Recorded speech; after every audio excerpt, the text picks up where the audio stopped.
அடுத்ததா பாத்தீங்க அப்படின்னா ஜோர்டானில் பிரதமர் மோடிக்கு உற்சாக வரவேற்பு. இந்த டாபிக் பாத்தீங்க அப்படின்னா group 1 main syllabus paper 3 international ரிலேஷன்ஷிப்ல வந்து கவர் ஆகும். நம் நாட்டினுடைய பிரதமர் பாத்தீங்க அப்படின்னா ஜோர்தானுக்கு வந்து போயிருக்காங்க.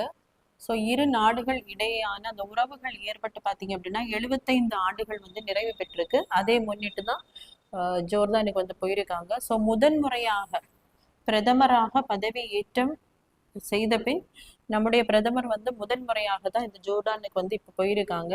ஸோ இதுக்கு முன்னாடி பார்த்தீங்க அப்படின்னா பாலஸ்தீனத்துக்கு போறதுக்காக 2018ஆம் ஆண்டுல வந்து ஜோர்தான் வழியா பாலஸ்தீனத்துக்கு போயிருப்பாங்க. ஆனா ஜோர்டானுக்கு வந்து போயிருக்க மாட்டாங்க. ஸோ நம்ம நாட்டில் இருக்கக்கூடிய அந்த அதிகப்படியான உரங்கள் பொட்டாசியம் மற்றும் பொட்டாஷ் மற்றும் பாஸ்பேட் இந்த உரங்கள் பார்த்தீங்க அப்படின்னா இந்த ஜோர்டான்ல இருந்து அதிக அளவு இறக்குமதியானது செய்யப்படுகிறது.